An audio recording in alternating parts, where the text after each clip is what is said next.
রূপনগর নামক একটি ছোট্ট গ্রামে বিমলা দেবী তার একমাত্র আদরের মেয়ে চম্পাকে নিয়ে বাস করত।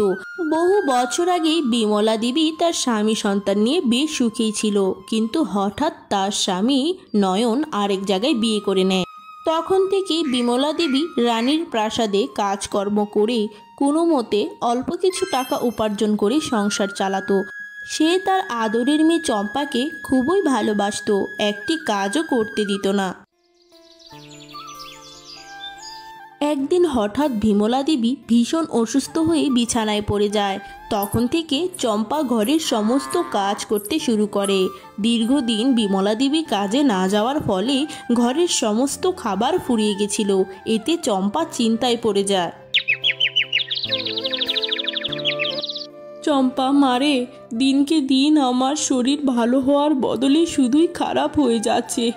এদিক দিয়ে ঘরের খাবার দাবারও ফুরিয়ে এসেছে। কাজকর্ম করতে না পারলে খাবার যে কেরম করে জোগাড় করব, আর আমার রোগের চিকিৎসাই বা কীভাবে করব। ও মামা, তুমি এত চিন্তা কেন করছো? তোমার মেয়ে তো বেঁচে আছে নাকি? তুমি যেই কয়দিন অসুস্থ আছো সেই কয়দিন না হয় আমি রাজবাড়িতে গিয়ে কাজ করি।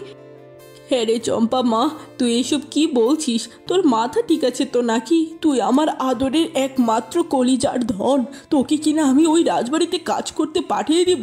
সামান্য ঘরের একটি মাত্র কাজও তোকে দিয়ে করাইনি কোনো দিন, আর আজকে না তুই ওখানে যাবি কাজ করতে? না না না, তা হয় না।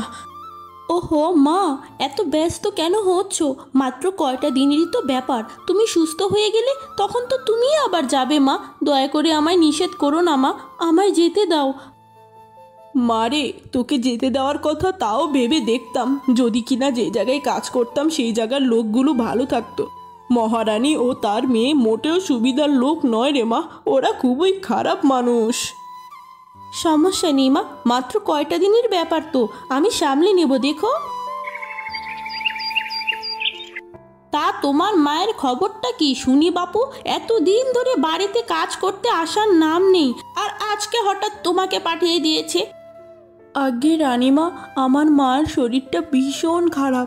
অসুস্থতায় আমার মা বিছানা থেকে একদমই উঠতে পারছে না, সেই জন্যই আমার মা এখানে কাজে আসতে পারছে না। আরে রাখো তোমার অসুস্থতা, এই সব কাজের মেয়েদের বাহানা ভালো মতোই বুঝি।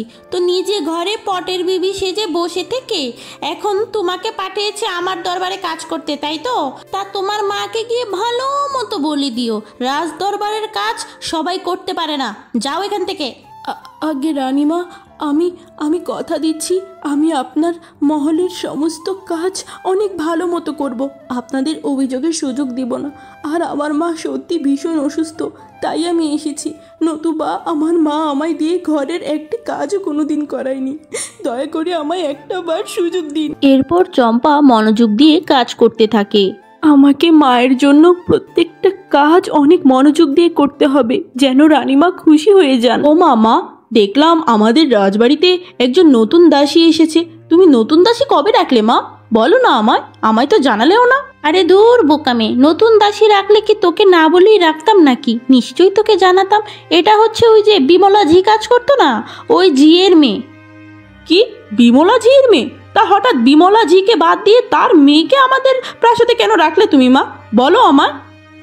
আরে ও নাকি অসুস্থ, তাই ওর মেয়েকে পাঠালো এই জায়গায় কিছুদিনের জন্য, বুঝেছিস? আপাতত ওকে দিয়ে কাজ চালাতে হবে। এই যে শেহজাদি, সে কখন ধরে কয়টা থালা বাসন মাজছিস তো মাজছিস, এখনো কি এগুলো রাখার নাম নেই?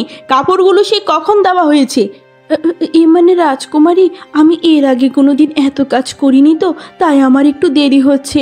আমায় ক্ষমা করে দিন, আমায় একটু সময় দিন, আমি সব করে দিচ্ছি। অত সময় দেওয়ার তো কিছু নেই। আর এত সুন্দর করে সাজগুজ করতে পারিস, কি সুন্দর টানা টানা করে কাজল দিয়েছিস, কাজ পারিস না কেন? মায়ের না বিবেক বুদ্ধি বলতে কিচ্ছু নেই। কি সুন্দর একটা মেয়েকে অমনি রাজপ্রাসাদে রেখে দিল কাজের মেয়ে হিসাবে। উফ, ওর সৌন্দর্য দেখে আমার গায়ে আগুন ধরছে। একজন সামান্য ঝিয়ের মেয়ে এত সুন্দর হয় কি করে?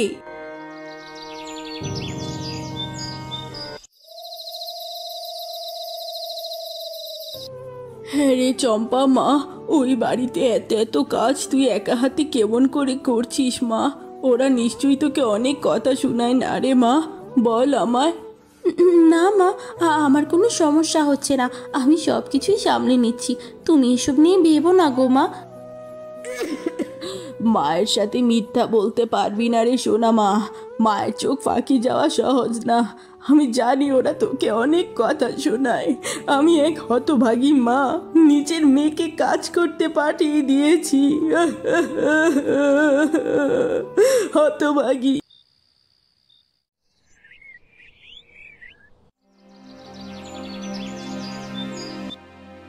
আরে আরে এই হতচ্ছাড়ি, তুই এইসব কি রান্না করেছিস? নুনে তো মুখটা পুড়ে যাচ্ছে, একটা খাবারও তো মুখে দেওয়ার যোগ্য নয়। রাজকুমারী, আমি তো সব দেখিয়ে দিয়েছিলাম, কেমন করে যে বেড়ে গেল। ঠিক আছে, আমি আবার রেঁধে দিচ্ছি, আমায় ক্ষমা করবেন। আমি কি ক্ষমার ভাণ্ডার নিয়ে বসে আছি নাকি যে তোর একটার পর একটা অপরাধ আমায় ক্ষমা করতে হবে? এরপর থেকে এরকম কোনো ভুল হলে কিন্তু এই মহলে তোর আর কাজ চলবে না। আর শুন, তুই যে এই বাড়ির ঝি, এটা কি ভুলে গেছিস? তুই যে একটা ঝিয়ের মেয়ে, তুই ঝিয়ের মতোই থাকবি। এত ভালো পোশাক আশাক পরে কাজে আসা চলবে না কাল থেকে, বুঝেছিস কি বলেছি? ছেঁড়া পোশাক পরে আসবি কাজে, বুঝেছিস তো? আগে আগে ঠিক আছে ঠিক আছে। পরদিন থেকে চম্পা ছেঁড়া ফাটা পোশাক পরেই কাজ করতে যায়। কি রে ছোট লোক, তোকে সেই কখন ঘর মুছতে পাঠিয়েছি, এখনো তোর ঘর মোছা হয়নি? অন্যান্য কাজও করতে হবে তো নাকি? হ্যাঁ মানে রাজকুমারী, এই জায়গাটা অনেক ময়লা তো, তাই মুছতে একটু দেরি হয়ে যাচ্ছে। এই যা।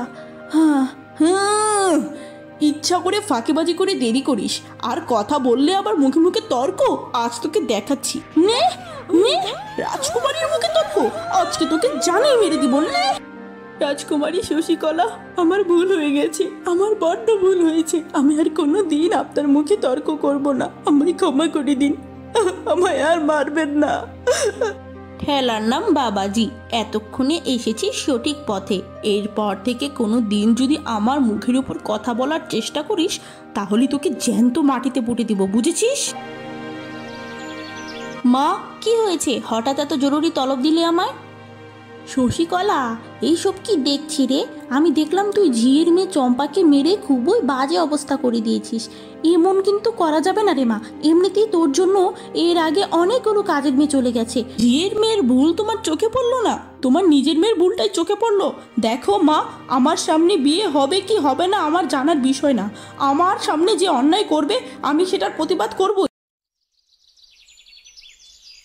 হায় ঈশ্বর, আমার ফুলের মতো মেয়েটিকে মেরে কি করে ফেলেছে রে! সব দোষ আমার, আমি আর তোকে ওই বাড়িতে কাজ করতে পাঠাবো না। কিন্তু মা, ওই জায়গায় যদি কাজ করতে না যাই, আমরা তো না খেয়ে মরে যাব। না, কিচ্ছু হবে না, আমি পাশের গ্রামের সুজন চাষির সাথে তোর বিয়ের কথা পাকাপাকি করেছি।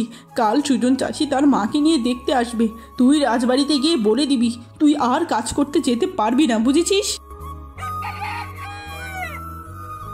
রানীমা, আমার কাজ শেষ, বাড়ি যাচ্ছি। ঠিক আছে যা, কালকে একটু আগে আগে আসিস, বাড়িতে অনুষ্ঠান আছে, বুঝেছিস? হ্যাঁ, আর যদি আগে না এসেছিস পিঠার ছাল তুলে নেব।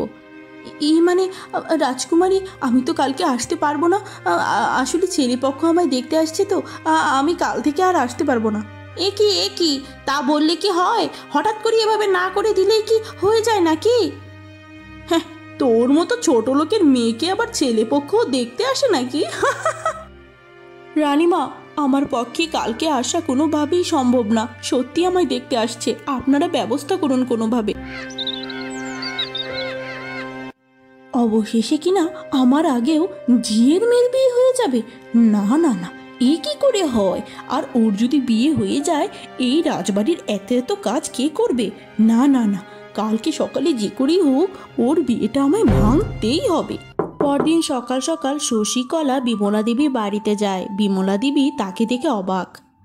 আরে রাজকুমারী, আপনি হঠাৎ এই গরিবের বাড়িতে কি মনে করে? কোনো সমস্যা হয়েছে নাকি? রানীমা ঠিক আছেন তো? হ্যাঁ বলুন না, বলুন। আরে বিমলা দেবী, আপনি এত অস্থির হচ্ছেন কেন? কোনো সমস্যা নেই, সব ঠিক আছে। চম্পাকে নাকি আজ ছেলেপক্ষ দেখতে আসবে, তাই ওকে একটু সাজিয়ে দিতে এসেছি। হ্যাঁ, কি? আপনি আমার মেয়ে চম্পাকে সাজিয়ে দিতে এসেছেন? আপনি? হ্যাঁ হ্যাঁ আমি, তাতে কি এত অবাক হওয়ার কি আছে? কোথায় চম্পার রুমটি আমায় দেখিয়ে দাও। এরপর রাজকুমারী শশীকলা চম্পাকে ধীরে ধীরে সাজিয়ে দিতে থাকে। ঐন্দ্রিলা দিদি, এবার খাবারগুলো খেয়ে নিন, ঠান্ডা হয়ে যাবে তো নাকি? না না না বাপু, খাবার তো খেতে আসিনি, মেয়েকে দেখতে এসেছি। জলদি তোমার মেয়েটিকে ডাক দাও, ওকে দেখব। এই চম্পা, চম্পা! সঙ্গে সঙ্গে চম্পা মায়ের ডাক শুনে সেখানে এসে হাজির হয়। চম্পাকে দেখে সবাই খুবই অবাক হয়ে যায়।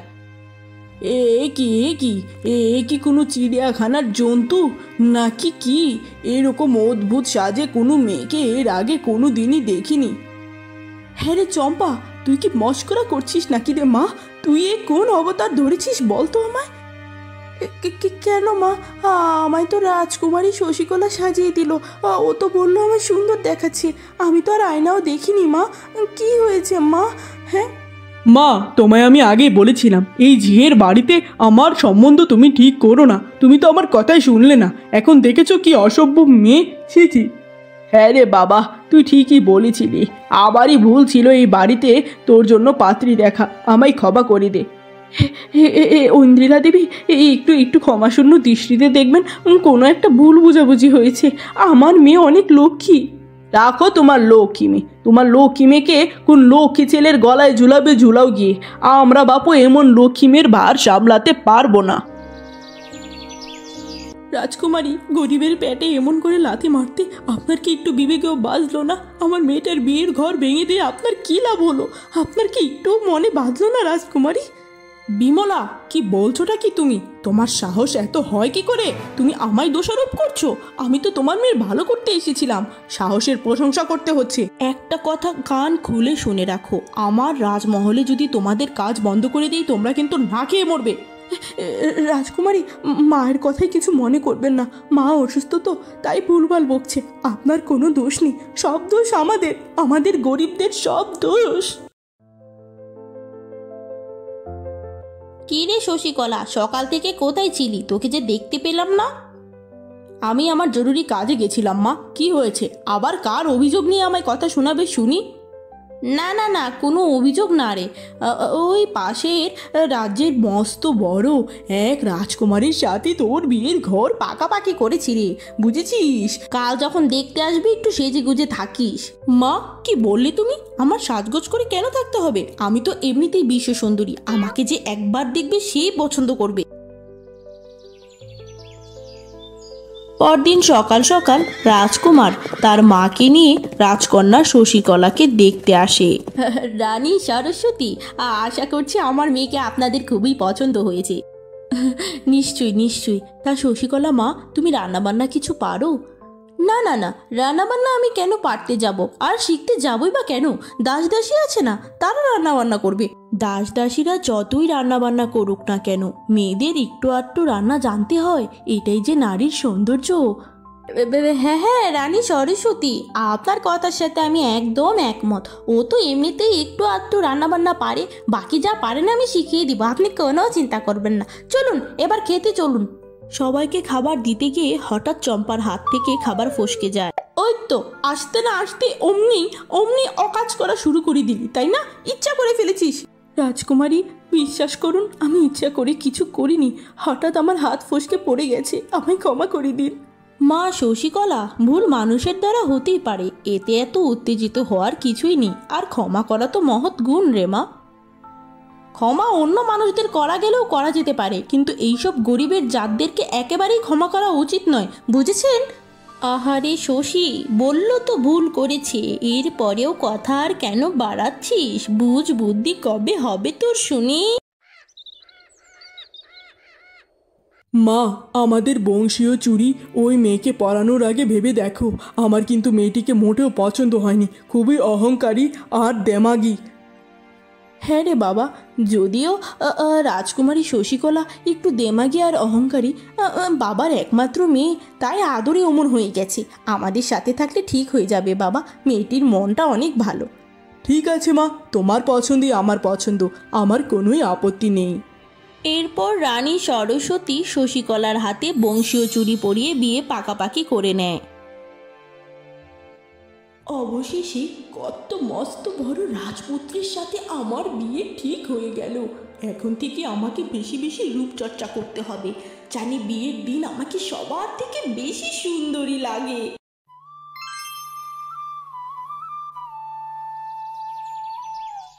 মা, হঠাৎ করে পাশের রাজ্য থেকে জরুরি তলব এসেছে, সেখানে আমার যেতে হচ্ছে। খুব শীঘ্রই ফিরে আসবো। এ কি রে বাবা, এমনিতেই তোর বিয়ে সামনের সপ্তাহে ঠিক হয়ে গেছে, এর আগে তুই কোথায় যাচ্ছিস রে বাপ? যাস না। কিন্তু মা, আমায় যে যেতে হবে, আমি তোমায় কথা দিচ্ছি, আমার বিয়ের লগ্নের আগে আমি ফিরে আসবো। ঠিক আছে বাবা, সাবধানে যা। সেনাপতি, তুমি আমার ছেলের দিকে খেয়াল রেখো। আজ্ঞে রানীমা, আপনি কোনো চিন্তা করবেন না। এরপর রাজপুত্র রণবীর সিং তার বাহিনী নিয়ে রওনা দেয়। অন্যদিকে চম্পার মা দিনকে দিন ভীষণ অসুস্থ হয়ে যাচ্ছিল, যা দেখে চম্পা খুবই হতাশ হচ্ছিল। মা, মা! পান্তাবুড়ি, ও পান্তাবুড়ি, তোমার দোকানের গরম 2 পিস লুচি আর আলুর দম দাও না গো, আমার অসুস্থ মা খেতে চাইছে, আমি তোমায় পরে টাকা দিয়ে দিব গো। এমনিতেই তো তোদের মা বেটির কাছে এত এত টাকা বাকি পাই, ওগুলো শোধ না করে আবার খাবার চাইতে লজ্জা লাগে না নাকি তোর? হ্যাঁ, হতচ্ছাড়ি! পান্তাবুড়ি, ও পান্তাবুড়ি, আমি তোমায় কথা দিচ্ছি, আমি কিছুদিনের মধ্যে সব টাকা দিয়ে দিব, আমায় দাও না গো। শোন মেয়ে, এখানে পেটের দায়ে বসেছি, বুঝেছিস? দয়ার ভান্ডার নিয়ে বসিনি, টাকা দিবি, খাবার নিবি, সব। যেই কিনা দেখছো টাকা গুনছি, অমনি অমনি চলে এসেছো টাকা ধার চাইতে। টাকা দেখলেই তোমাদের গরিবদের গায়ে চুলকায় নাকি? আমাদের কাছে অত টাকা থাকে না, বুঝেছো? এই শেষবারের মতো সাহায্য করে দিন রানীমা, আমার অসুস্থ মায়ের আবদার যে আমি মেটাতে পারছি না, এই শেষবারের মতো দয়া করুন রানীমা। ঠিক আছে বাপু, ঠিক আছে, নেকা কান্না কাটতে হবে না, এই শেষবারের মতো কিছু টাকা দিচ্ছি, এরপরে যদি তোমার মা অথবা তুমি মরে যাও টাকা আর দিব না। এই নাও, সামনের মাসের শোধ সমেত ফেরত দেবে। অবশেষে চম্পা তার মাকে লুচি আর আলুর দম খাওয়ায়।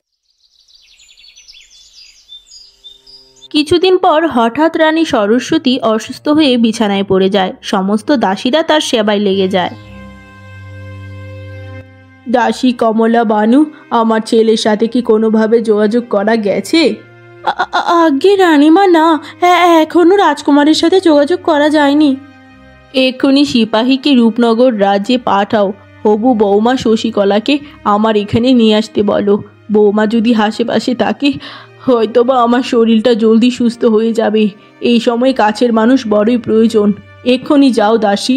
আগে রানীমা, আমি এক্ষুনি সিপাহীকে বলছি। রানী সরস্বতীর আদেশ মতো সঙ্গে সঙ্গে সিপাহী রানী সুনয়নার কাছে গিয়ে সমস্ত ঘটনা খুলে বলতে থাকে। মা শশীকলা, আমি দাসীদেরকে বলে দিয়েছি তোর সামানপত্র সব গুছিয়ে দিতে। তোকে অচিনপুর রাজ্যে যেতে হবে, বুঝেছিস? তোর শাশুড়ি বড্ড বেশি অসুস্থ হয়ে গেছে, তার সেবার জন্য। কি শাশুড়ি শাশুড়ি করছো মা? হবু শাশুড়ি, এখনো তো শাশুড়ি হয়নি। তাছাড়া ওনার সেবার জন্য তো দাস দাসীরা আছে, আমি কেন যাব মা?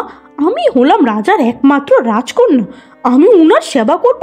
তুমি কি পাগল হয়ে গেলে মা? আরে এইসব কথা বললি কি আর হবে? ওদের সাথে তোর একটা সম্পর্ক হতে যাচ্ছে, এমন করলে ওরা তো তোকে নিবেই না ওদের ঘরে।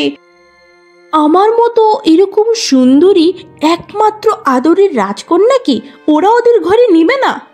এত বড় সাহস ওদের নেই। যাকগে, উনি যেহেতু অসুস্থ হয়েছে, আমি দাসী চম্পাকে ওনার ঘরে পাঠিয়ে দিচ্ছি। দাসী চম্পা যাওয়া মানে আমার যাওয়া, কেমন? এরপর শশীকলা ঝিয়ের মেয়ে চম্পাকে সেখানে পাঠিয়ে দেয়।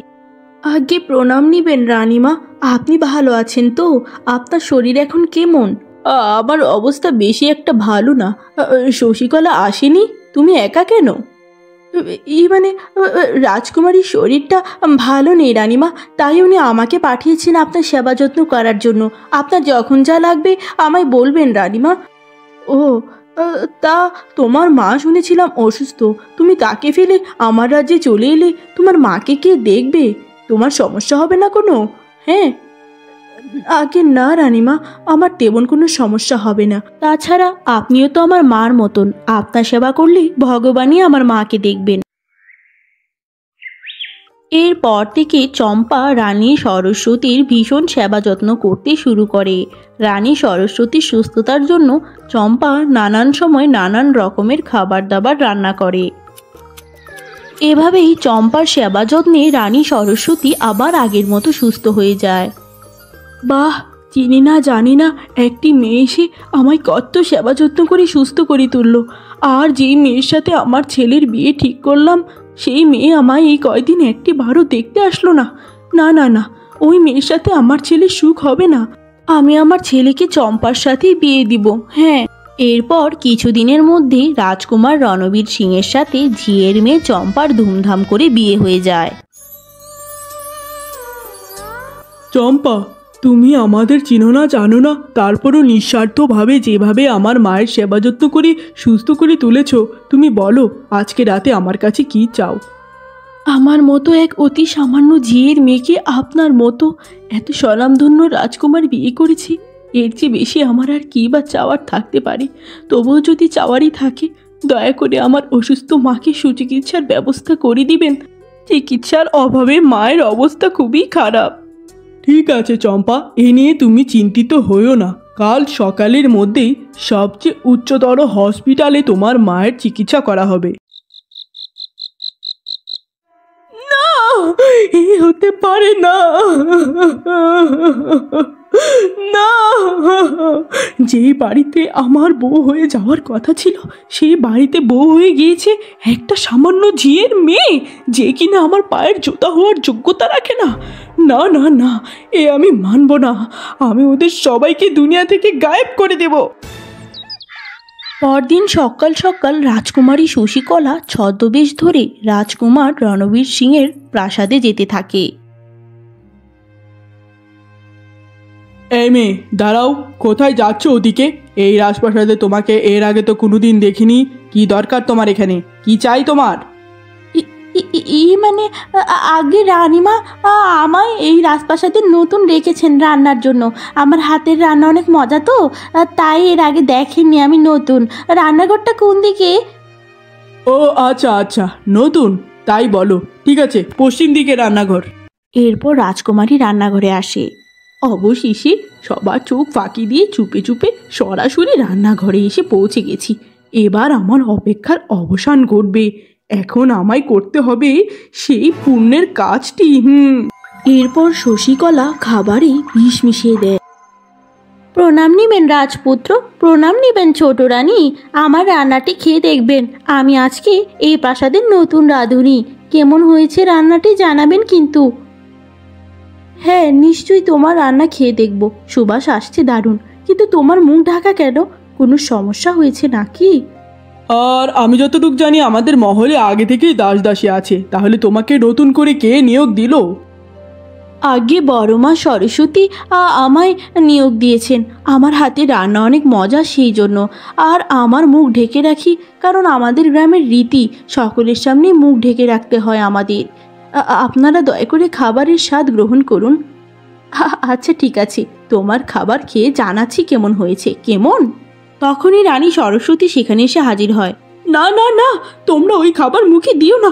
ওই খাবারে বিষ আছে। ওই খাবার ফেলে দাও, ফেলে দাও তোমরা। এ কি মা, আপনি কি বলছেন? আপনার নিয়োগ করা রাঁধুনির খাবারই তো আমরা খাচ্ছি। বিষ কেন থাকবে মা? কোথাও একটা ভুল হচ্ছে। না রে মা, না, আমার কোনো ভুল হচ্ছে না। আর এ আমার নিয়োগ করা রাঁধুনি নয়। এই কথা বলে রানী সরস্বতী শশীকলার ঘোমটা তুলে দেয়, যা দেখে সেখানে সবাই অবাক হয়ে যায়। ছি ছি ছি ছি, আমার ভাবতেও ঘৃণা লাগছে। তোমার মতো এরকম নিম্নমানের মেয়ের সাথে আমার এককালে বিয়ে ঠিক হয়েছিল। তোমার কত বড় সাহস! তুমি আমার প্রাসাদ পর্যন্ত চলে এসেছো আমাদের ক্ষতি করতে। তোমার আর আজকে নিস্তার নেই। রাজকুমার রণবীর, আমায় ক্ষমা করে দিন। আমার ভুল হয়ে গেছে। দয়া করে আমায় কোনো শাস্তি দিবেন না। আমি আর এমনটি করব না। ক্ষমা? তোমার মতো অপরাধী মেয়েকে কিসের ক্ষমা? তোমাকে ক্ষমা করলে আমাদের পাপ হবে। আজকে যদি আমি সময় মতো এখানে না আসতাম, কত বড় দুর্ঘটনা ঘটেছে তো। বাবা, তুই ওকে অনেক বড় শাস্তি দেওয়ার ব্যবস্থা কর। মা, আমি আপনার কাছে হাত জোড় করছি, দয়া করে আপনারা শান্ত হন। আপনারা দয়া করে শশীকলাকে কোনো শাস্তি দিবেন না। শশীকলা রানীমার একমাত্র আদরের সন্তান। ওর কিছু হলে রানীমা খুব কষ্ট পাবে। ওকে আমি ক্ষমা করে দিতে চাই। দয়া করে আপনারা ওকে সুযোগ দিন। একটি সুযোগ না দিলে মানুষ ভালো হবে কেমন করে? ওর ভুল ওকে বোঝার সুযোগ দিন। আমি এত বড় রাজার মেয়ে হয়েও যেই শিক্ষা পেলাম না, তুই সামান্য এক ঝিয়ের বাড়িতে জন্ম নিয়েও কত সুন্দর ভদ্রতা আর সভ্যতা শিখেছিস। সেই জন্যই আজকে তুই এই অবস্থায়, আর আমার পাপের জন্যই আমি এই অবস্থায়। আমার বড্ড বেশি ভুল হয়ে গেছে। আমি আর কোনো দিন গরিব মানুষদের সাথে হিংসে করব না। আমায় ক্ষমা করে দিস। আমি আর কোনো দিন তোদের জীবনে ফিরে আসবো না। অন্যদিকে চম্পার মা মস্ত বড় হাসপাতালে চিকিৎসার ফলে ধীরে ধীরে সুস্থ হয়ে ওঠে। এতে চম্পা খুব খুশি হয়ে যায়। এভাবেই রানী চম্পা রাজকুমার রণবীর সিংয়ের সাথে সুখে শান্তিতে দিনকাল পার করতে থাকে।